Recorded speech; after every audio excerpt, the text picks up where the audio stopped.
The main function of the NDRC, or the National Dispute Resolution Committee, is to handle disputes of a contractual nature, mainly between clubs and players, clubs and coaches, that sort of thing. So it can range from unpaid salary claims to the interpretation of certain clauses in professional contracts.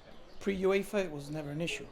Once we joined UEFA and then FIFA, there are increasing number of professional players coming on board with our clubs. Our clubs are becoming increasingly ambitious, obviously. They want to get further along and develop. So it is something that we are seeing more and more. And this is just part of the continuous development of the association of clubs and players.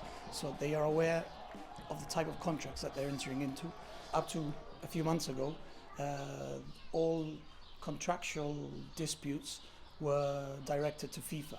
FIFA has its own dispute resolution chamber, which actually has the main competence jurisdiction to deal with disputes of an international nature. So a non-local and a local club, those usually go to FIFA. So having our own internal committee ensures that we now have the proper forum for these types of disputes to be remedied.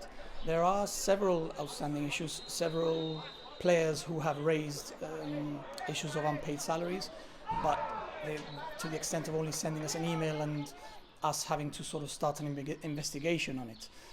We found ourselves sometimes running around in circles trying to get both sides of the story. So there are quite a few pending issues, and I'm sure there will be new ones because we are talking about the summer, and just before the new season there will be players who want to go, clubs who want to retain them, and the contracts in football in particular are very specific.